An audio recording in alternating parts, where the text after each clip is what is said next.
Speaking of big time, DeGrom gets a big time contract from Trev's Texas Rangers. Yeah. Just a boatload of money to go be a Ranger in Texas, and the taxes situation. 5 years, $185 million. That's $37 million average annual. There are some conditions. We'll get into that if you guys want to, because I love terms and conditions. Love terms and conditions. I'm always reading them with a magnifying glass just to make sure I sign the right thing. But initial thoughts, Jake? You love this signing? I kind of got a kick to Trev. Like you said, it's his Texas Rangers. He played there. He loves there. He lived there. Trev. At one point, I was a resident of Arlington, Texas, but that was back when.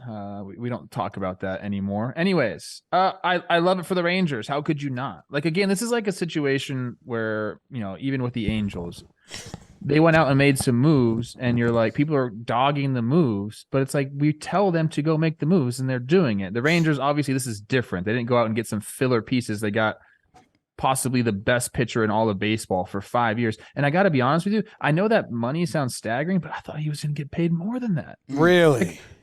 I did. I thought it was going to be a shorter deal. Now, he got the 5 years, and I think that's where, obviously the guaranteed money's more there. But I thought the AAV was going to come in bigger.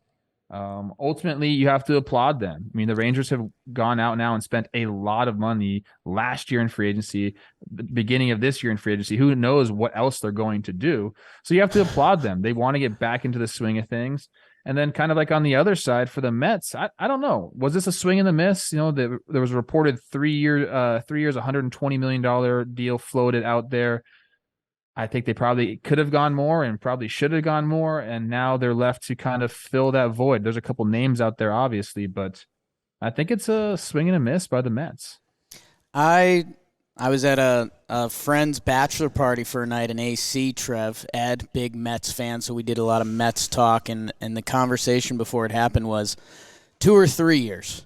And the Mets offered 3 years, 120. And that's kind of where they were at. They were like, you know what? I mean, that third year, DeGrom's got some injury history. He's getting older. But, he's Jacob DeGrom when he's at his best. Yeah, he's the best pitcher in the world. I don't understand that. What do you mean you can't give him 4 years? What are you talking about? Well, let's find out, Trev, because, I mean, we had a mystery injury, and he was gone for basically a year, and then he had 11 more starts. They weren't necessarily the highest of level starts, but like you said, there's two sides of this. Well, there's three. DeGrom, Texas, and the Mets. DeGrom, huge winner, man. I mean, 5 years with an option for 6. I mean, just crazy money. Texas Rangers. That's kind of the funky part, right? Like, you kind of have to love it. Like you said, they got Jacob DeGrom on their team. That was the whole thing I was kind of laying out with you guys was like, if you're a GM and you dream of getting a baseball job, and arguably the best starting pitcher in baseball is available, and you can bring that dude on your team, there's so many GMs that were trying to talk their owner into this, right? Texas got it done. And by the way, they signed a couple guys last year too, and they're probably not done this year. That you love it as a start for Texas. They still need a couple more tweaks. And what does it mean in a division with Houston and Seattle? That's for them to figure out. Keep getting your team better. And like Jim kind of alluded to on his tweets, like, hey, DeGrom for some of their young pitchers in the pipeline. Hopefully that's a huge move. And then the Mets, it's kind of a question mark, right? Like, you have Uncle Stevie. You know he's willing to pay. They brought in Scherzer last year. They had Taijuan Walker is a free agent as well.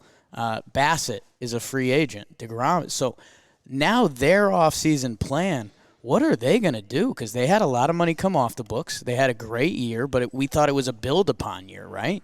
So now if Jacob DeGrom's gone and you're trying to build upon that, Conforto's a free agent right now, so you still got to make a lot of moves. Yeah, I don't mind it for the Mets part at all. Like for Judge, the Yankees have said we don't want to get outbid, but your question, Trev, like, did the Mets lose or miss out? Like, that's crazy money. Just because the Rangers are cool to do that, I don't know. It's crazy money for a guy who hasn't pitched that much recently. The Mets are the team that know him the best, health-wise, probably right now. No state income tax. And Sheesh. the Rangers gave him tons of money. So I hope he's healthy and he pitches the whole thing, and I hope he gets all his options. His 6-year option is fun to read.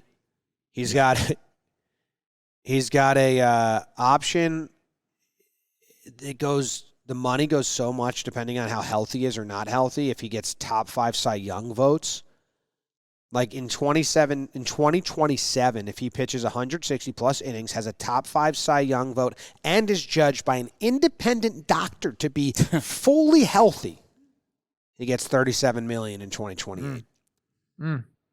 What's fully? Are we filling? I don't think I'm passing that test. I might have added the word fully, I think. To be healthy. Okay. Healthy.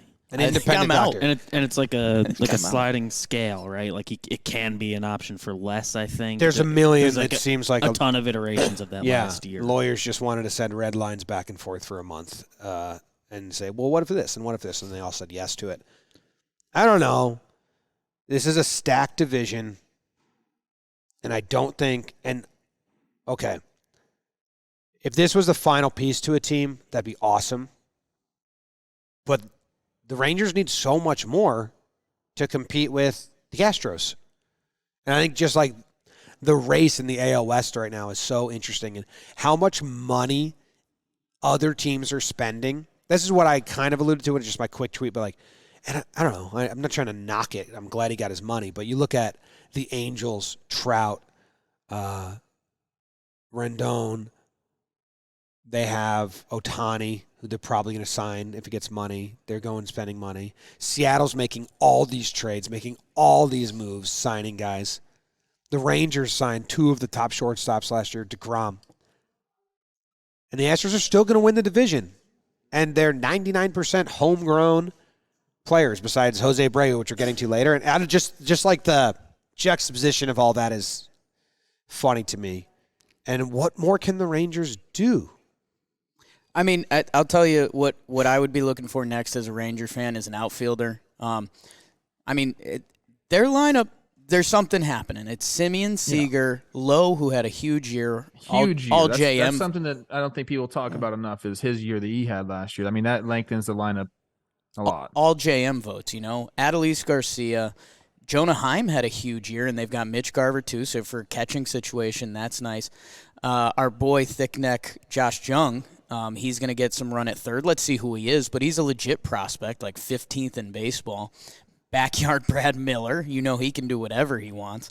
And then your 2 other outfielders right now are Leody Taveras, who actually I think had a nice finish to last season, and Josh Smith. And there's a couple other guys down, Zeke Duran, Eli White's fun. But, if you – I don't know how much more money they've got. They got that whole stadium. The plan was to pack it, and then COVID hit and all that.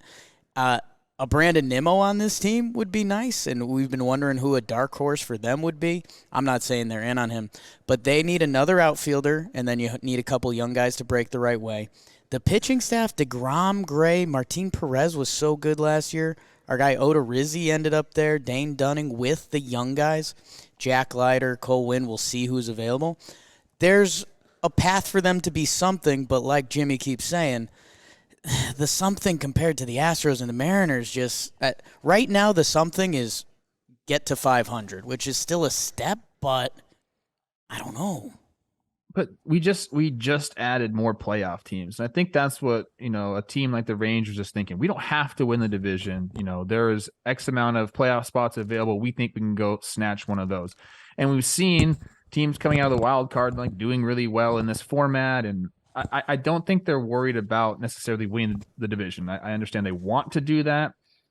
I believe they are not blind looking at the 2 teams in front of them with the Mariners and the Astros, but this is more on the Rangers. There's so much to unpack from this, but this on the Rangers side is, to me, like a signal that they believe in some of the young guys, some of the young arms they have. You mentioned a few of them. They should, yeah. High pedigree draft guys there. And, when you bring a guy like Jacob DeGrom and you have him for 5 years. So, like, even if this isn't a move in 2023 that we're going to go out and, like, see this incredible Rangers team, which I think we're going to take, obviously, a massive step forward, but you got him around those young guys. You got him for that long. Like, they're creating a long window here, and they're hoping that, the guys come up, supplemental pieces can help out with the roster, and then you mix and match, make the moves. But they're putting themselves in a position to be able to do that, which, last year we couldn't say that with them. Last year the Rangers were supposedly in on Kershaw, right? Kershaw, yes. I mean, the Kershaw part of this makes me mad. Is he not signed back with the Dodgers yet? I know He is, but they rumored don't care to. about it. It's like, the last hour of every day But contract. but like they haven't signed anything, right? They just say, I think it's like pending. But if the Rangers, why didn't the Rangers go offer Kershaw huge money last year? Well, they're in on Rodon too. I mean, if they go out and get him, now we're talking about The Rangers are in on Rodon too? Who owns the Rangers? Should we do That's a another good question? Should we do another ownership episode to see how everyone got their money? But Kershaw has pitched more innings than DeGrom from 2019 to 2022, and also the ERA isn't that crazy off. DeGrom's been better, but Kershaw's great. And Kershaw's out here every year signing a 1-year, $17 million deal. I don't get it either, bro. And then I DeGrom don't gets get it. $35 million. He's just as injury prone in the last 4 seasons.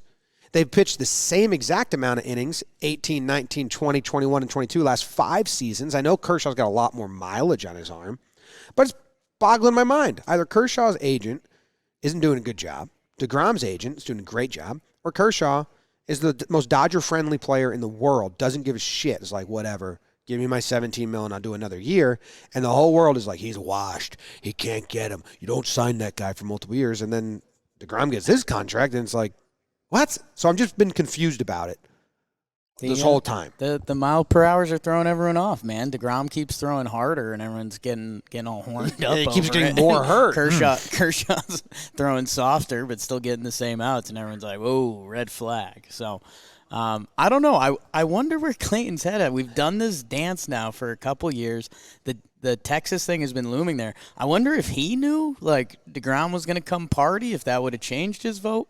But I don't know. I think, hey, good for Jacob DeGrom. Last five seasons, DeGrom has pitched 641.1 innings, and Kershaw has pitched 646 innings. I want to make one more point on this because I feel like I have to. There's a lot of Mets-centric talk out there talking about Jacob DeGrom, not wanting to win, caring about the money, and saying, Well, I'm going to go to this team, blah, blah, blah, blah, blah. Listen, man, you only get to choose where you play so many times in your baseball career. Think about that. You really only get to do it once for most people. Some guys get to do it a couple of different times. But he's making the decision not just for him, but for his family too. It's a lot easier to like raise a family, in the suburbs of Dallas than it is in New York City. And that's just the bottom line. There's so many things that you have to take into account. What? And yeah, shoot. Maybe he was sick of I'm raising a hustle and bustle of family. New York City. What are you talking about? I'm raising a family in the suburbs of New York City. You are. You don't think it's easier to do it in the suburbs of Dallas? No, I hate the heat. Okay. Well, I think it is. I think there's a lot of factors that come into this. This wasn't like, oh, he just took the money. He doesn't want to win. That's the dumbest thing I've ever heard. Jacob DeGrom wants to win, but like there's other factors that go into it, man. The money. There just is. I think mostly the money. Mets rotation right now: Scherzer, Carrasco, McGill, Peterson, and Eliezer Hernandez. Not great. Mets are about to go to work, man, and I don't know who they're working with. They're going to go get Verlander. And they probably bring back Nimmo, man. Mets fans love what Nimmo provides. They have to make a big splash, or else like there's going to be talk about like what.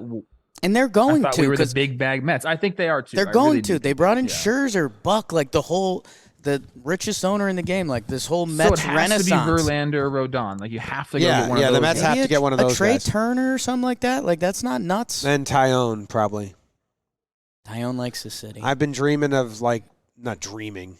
That's the word, because that means I want them. Might make you assume I want it to happen. I've been thinking of Tyone and Bassett just switching Queens and the Bronx. Kind of to me is that seems like something both teams would do.